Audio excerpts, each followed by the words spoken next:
A doctor named Mulligan escapes from a city with a boy named Daryl, who sits in the back of the car. Suddenly, a helicopter starts chasing them, and Mulligan is forced to take a road leading into the woods. As he loses the helicopter for a while, he drops Daryl off and continues driving through the woods. After the helicopter finds him again, Mulligan drives recklessly and eventually reaches a dead end, which causes him to fall to his death at the bottom of a cliff. Elsewhere, a couple named Mr. and Mrs. Bergen see Daryl standing alone in the woods, and they ask for his name and what he's doing alone in the woods. After Daryl tells them his name, he says that he doesn't know why he's in the woods. Following this, Mr. and Mrs. Bergen take Daryl away from the woods, while the helicopter chasing Mulligan inspects the crash site to confirm the death of the doctor and the boy he was traveling with. My name is Daryl.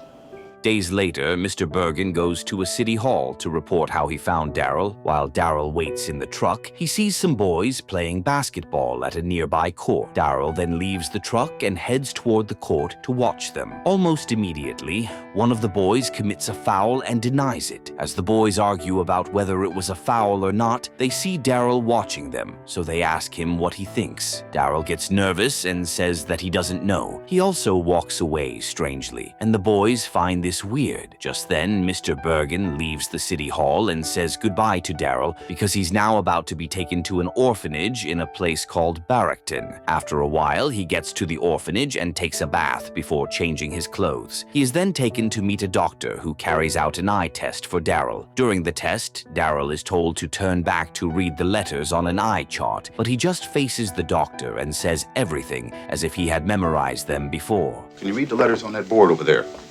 Shortly after, Daryl is taken to meet the orphanage director, Howie, who runs the place with his wife, Elaine. As Howie takes Daryl to the room, he sits with him and says that he's sure someone somewhere is looking for him. Howie adds that until then, he and the entire staff will do everything they can to make Daryl very comfortable. Just then, the doctor calls Howie and tells him that even though Daryl is physically okay, he's suffering from substantial amnesia because he can't seem to remember anything, including his parents or home. He says it's probably psychological, but that Daryl seems to be handling it well. He also mentions that Howie can now find foster parents for Daryl. Howie thanks him for the information and goes back to sit with Daryl. He then says that Daryl will probably spend a night or two at the orphanage before they find parents who would love to take care of him until his real parents show up. Daryl seems happy about this, and he says that it's extremely kind of Howie to be looking after his welfare.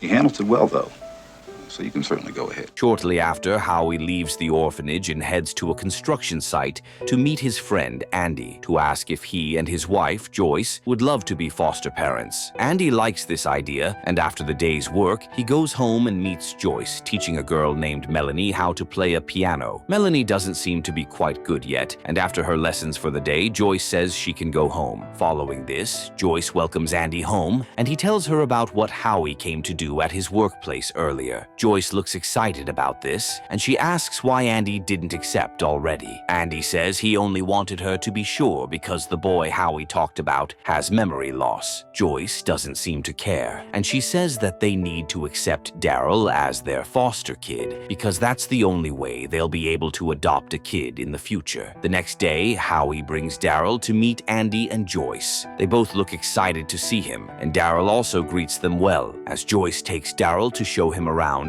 Andy throws a ball at him to see if he'll catch it, but he doesn't. Catch! Oh!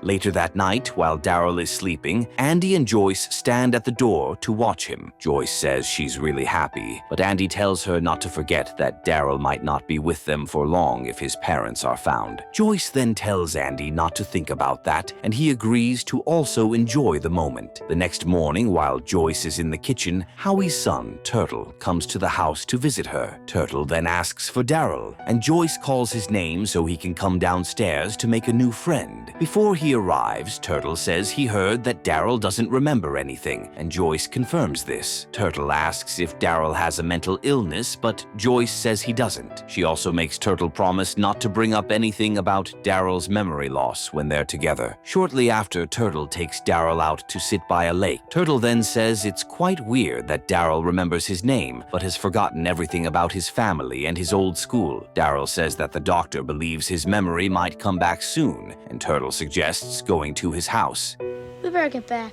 He adds that if they're nice to his sister, Sherry Lee, she might let them play a game on her computer. Shortly after, they get to the house, and Turtle starts playing a game on Sherry Lee's computer. As Sherry Lee stares at Daryl, she says she doesn't understand how he hasn't forgotten his name, even though he's suffering from amnesia. Daryl then explains that amnesia is selective, and that there's always partial memory available. Just then, Turtle crashes out of the game, and as Sherry Lee makes fun of him, he tells her that he has a better score than her. Sherry Lee doesn't believe this, and she shows Turtle that they both have the same high score. Daryl then asks if he can try, but Turtle says he'll have to teach him how to play first. Sherry Lee tells him to let Daryl try his luck, and Turtle agrees to give up the controller. Sherry Lee adds that Daryl has to prove that he's really smart, just like Joyce said. Following this, Daryl takes the game's controller and plays quite well, much to Turtle and Sherry Lee's surprise. Daryl also beats their high score and sets a clear record before the game ends. Hey, Twerp, let him try. Daryl says it's a fun game, and Sherry Lee says that his score was quite good. She then asks if he's sure that he has never played the game before, and Daryl says he doesn't think so. Sherry Lee still doesn't seem to believe him, and she jokes that he might be the one who even invented the game. The next day, Joyce takes Daryl to school, but Turtle offers to show him around instead of having everyone see him with his mom. Joyce doesn't seem to care, but Daryl mentions that he's sure Turtle can show him around. Following this, Joyce says goodbye to Daryl, and he leaves with Turtle to their class. After a while, the teacher gives the students a test and tells them to exchange their papers with each other for correction. As Daryl collects Turtle's paper, he starts correcting the answers, and the teacher looks shocked. He then scolds Daryl for changing the answers on someone's paper. Daryl says he's just correcting them, but the teacher mentions that he hasn't even given them the answers yet. Daryl's eyes then twitch weirdly, and he gives Turtle's paper to the teacher and says that the wrong answers have already been corrected.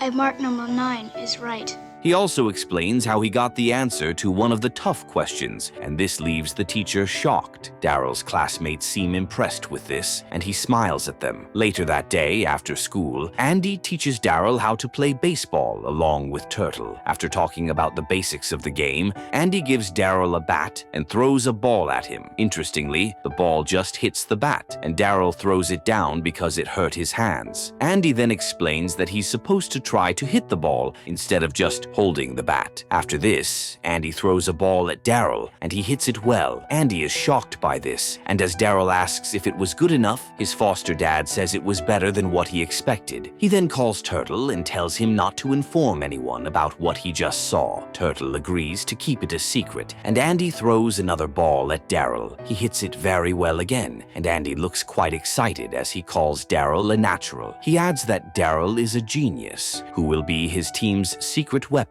against a team called the Warriors. Turtle also looks excited because he plays for Andy's team, and Andy mentions that no one must know about Daryl's talent before the game.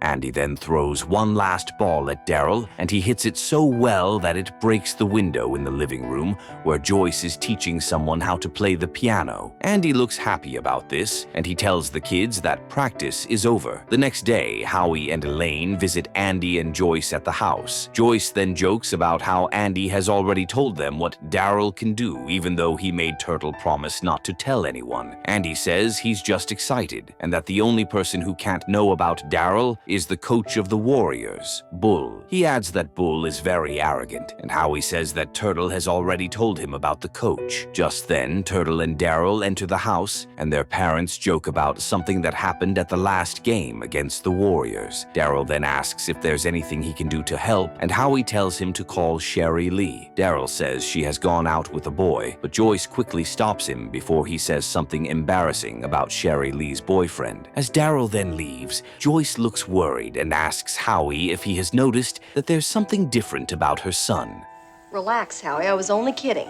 Howie doesn't get this, and he says that Daryl is bright enough to make anyone think that he's different. Joyce says it's weird that Daryl is so helpful and honest for his age. Elaine sounds shocked to hear this, and she asks if Joyce is really complaining that she has a child many people would want to have. Joyce then says that the main issue is that Daryl doesn't need anyone's help. Days later, Andy stops at an ATM to withdraw some money before he takes Daryl to the baseball game. Unfortunately, he's unable to withdraw any money because the ATM says he has insufficient funds. Andy looks disappointed by this, but Daryl asks for his ID number. Andy says that the bank's computer is probably messing up again, but Daryl mentions that computers don't make mistakes. He then collects Andy's card and manages to withdraw the amount Andy wants. Andy looks happy about this, and he asks Daryl how much he has left. Daryl says he has just enough, and as Andy walks away, he stays back and hacks into the system to increase Andy's balance to over $1 million. Give me 100.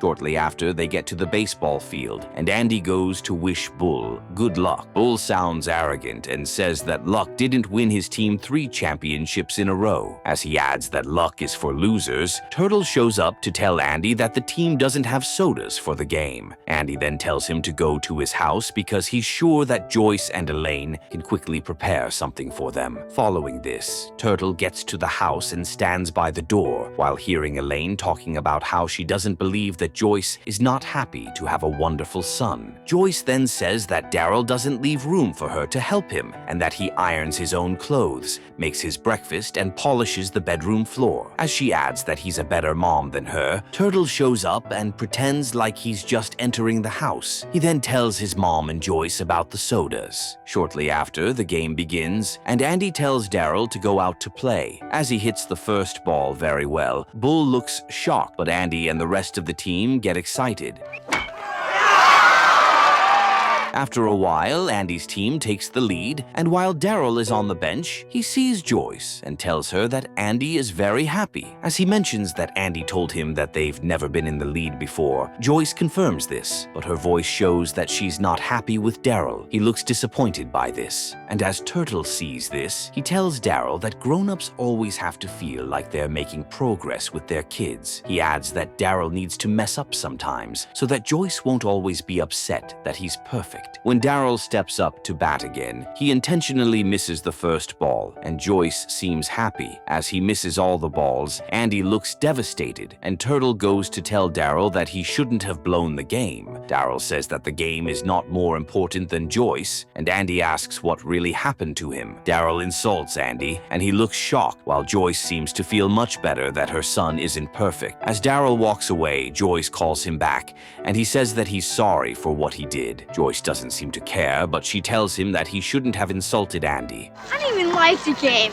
Daryl then says he'll watch his mouth the next time he wants to screw up. Joyce looks quite happy to hear this, and she hugs him. Shortly after, Turtle seals the win for Andy's team, and they celebrate their first championship in a while. Days later, Joyce starts teaching Daryl how to play a piano, and he keeps getting better at it. Unfortunately, Howie is told that Daryl's real parents are coming to pick him up soon. He looks quite sad as he goes to tell Andy about it, because he knows how much his friend and Joyce love Daryl. After a while, Elaine shows Joyce and Andy the pictures that Daryl's parents sent to prove that he's their son. Even though Daryl's parents don't appear in any of them, Elaine says that they'll soon be around to pick up their son. Shortly after, Andy goes to meet Daryl to tell him how much he and Joyce will miss him. Daryl says he'll miss them too, but he asks if it's possible to stay with them. Andy looks sad to hear this, but he mentions that children belong to their real parents. Daryl then asks if he'll forget about his foster parents, but Andy says he won't. He adds that they'll stay in touch with him.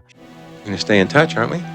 Shortly after, a doctor named Stuart arrives with his wife, Ellen, to pick up Daryl. Andy welcomes them into the house and tells them that he really envies them for having a wonderful son like Daryl. Stuart thanks him for taking care of his son, and Andy says it was easy because Daryl was a great kid. He then mentions that Daryl is still a little nervous, but that he'll be down shortly. Stuart looks surprised to hear that Daryl is nervous, but Andy confirms this. Shortly after, Daryl comes down to meet meet his parents, and Stewart asks if he remembers them. Daryl says he thinks so, and Ellen tells him not to be worried because he'll be fine. Daryl then asks Joyce if Turtle will come over to the house so he can say goodbye to him. Joyce says he can wait, and Elaine convinces Turtle to go and say goodbye to his friend. As he heads toward the house, Daryl looks quite happy, but Turtle eventually runs away. Stewart then asks if Daryl knows why his friend reacted like that. Daryl asks if Turtle is mad at him, but Stewart says that his friend will miss him so much, and that's why he can't bring himself to say goodbye.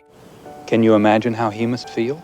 Following this, Stewart and Ellen leave the house with Daryl. They then remain silent throughout their trip to an Air Force base. Daryl looks quite excited that he'll enter a plane, but his parents still remain silent. After they enter the plane, Daryl asks if he can meet with the pilots to ask them some questions. Stewart says he can, and Daryl goes to meet the pilots to learn how they're able to fly the plane. Meanwhile, Stewart tells Ellen that they've achieved an extraordinary thing by accident. He then mentions that Mulligan kidnapping Daryl was the best thing he could have done because they've now been able to see how well the boy can perform by just putting him out in the world. Ellen then says that Stewart was definitely right about Daryl's potential, but he mentions that he was wrong because Daryl has learned more than they could ever think was possible. Interestingly, Ellen refers to Daryl as it, and it turns out that she and Stewart aren't actually Daryl's parents. They also happen to just be doctors at a lab where Daryl was created by a government organization. You were right about its learning potential. As part of a military-funded artificial intelligence experiment. It also turns out that D.a.r.y.l is an acronym for Data Analyzing Robot Youth Lifeform. After Daryl returns to sit with Stewart and Ellen, he stares at them for a while before asking if they're really his parents. Stewart and Ellen don't respond to this, and shortly after, they arrive at their lab. They then conduct a scan on Daryl's brain, which happens to be a highly advanced microcomputer. They eventually figure out why Daryl has lost his memory, and Stewart fixes it. As Ellen then chats with Daryl through the computer he's connected to, she realizes that he now remembers who he is. Shortly after, they analyze some of the tapes from his interactions with Andy and Joyce. As they see the one from the baseball game, Stewart asks why he suddenly played badly after speaking to Turtle. Daryl then mentions that he interpreted the data to indicate that under certain conditions, error was more efficient. Stewart asks about the conditions he's talking about, and Daryl says it applies when relating with people. Stewart is impressed by this. Relating with others. And they watch another video of Daryl saying that he wanted an ice cream with chocolate flavor. Stewart asks why he wanted chocolate, and Daryl says he just did because it tastes different. Stewart looks impressed and tells Ellen that Daryl wasn't programmed to taste. Ellen believes that he's programmed to learn things, but Stewart says that he shouldn't have subjective preferences. He adds that Daryl was programmed to analyze nutritional values, not to choose between flavors. Ellen says it's picking up behavior patterns, but Stewart tells her to stop calling him it. Daryl thanks him for saying that because he also doesn't like it. Stewart then says that they have to conduct some biochemical tests on Daryl. While they're at it, the doctors suddenly get an error message on their computer, and Daryl tells them that he's frightened. Stewart is surprised by this, but he agrees not to conduct the tests anymore. The next day, Stewart meets with a general named Graycliffe and some other members of a special committee to give them a report on Daryl. Graycliffe doesn't seem to believe that Daryl can now feel human emotions, but Stewart confirms this. Baseball? Ice cream preferences? He adds that Daryl was recently able to register fear and anxiety. Graycliffe says that they can't afford to let Daryl experience fear because he won't be useful to them anymore. Stewart argues about this, but Graycliffe and the committee members decide to terminate Daryl because his display of human emotions makes him useless to the Department of Defense. Stewart is shocked by this, but he's told to develop an adult version of Daryl that is programmed to learn and can be taught everything related to the Army. One of the generals at the meeting also mentions that they want a fearless, technically skilled, devastating soldier. Graycliffe also mentions that Daryl should be destroyed and thrown away. Stewart is disappointed by this, and after the meeting, he goes to see Daryl. After sitting with him for a while, Daryl says he misses Andy, Joyce, and Turtle, and that he would love to see them again. Stewart then leaves the room and says that it's probably time to tell them the truth. He eventually sees that Ellen Ellen was watching him and Daryl while they were talking. I'd really like that. I miss them. Ellen then asks if Stuart really wants to bring Andy and Joyce to see Daryl, and he says that he has already made up his mind. The next day, Stuart invites Andy, Joyce, and Turtle to the lab. As they get there, they look confused as to why Daryl is in a place with so much security. When they meet Stuart, Andy asks what's really going on, and the doctor explains that Daryl is not completely human. He also mentions that he's part of an artificial intelligence experiment, but Joyce doesn't believe this. Stuart says he's not lying, and he takes them to a computer connected to Daryl. They still don't believe that Stuart is talking to Daryl through the computer, but as he says something that only Turtle would know, they look surprised. Stuart then takes them to watch Daryl in his room. Joyce still believes he's just a kid, but Stuart says he's not. Turtle then sneaks away and goes to meet Daryl, who looks happy to see him. Turtle then asks if he always knew that he was a robot, but Daryl says he just found out recently because he lost his memory before. Turtle asks how it feels, but Daryl says he doesn't know. Just then, Andy and Joyce enter the room, and Daryl hugs them happily. I guess it wasn't my coaching that was going to put you in the Hall of Fame. Shortly after, on their way out, Stuart asks if they would like to take Daryl back, and Joyce says she's sure of it. Stuart then says that he'll get back to them in a few days, but that if they don't hear from him, they should go to the press or speak to any congressman they know, because it might be the only way to save Daryl. Later that night, Graycliff brings his men to the facility and mentions that Ellen was the one who called him to report that Stuart has no plans to destroy Daryl. Stuart says that Daryl is more than a machine, but Graycliff doesn't seem to care. He then tells Stuart to begin the process of destroying Daryl and getting his parts sent to a scrapyard. Stuart hesitates as he hears this, and Graycliff asks if he should hand over the task to Ellen. Stuart then says he'll do it, and after a while, he angrily leaves the lab and tells Graycliff and Ellen that he hopes they're now satisfied. As he leaves the lab, Graycliff looks through all the computers connected to Daryl to see if he has really been terminated. He eventually sees a message from Daryl saying that he hopes they can get away with what they're about to do. Graycliff is shocked by this. I hope you're both satisfied.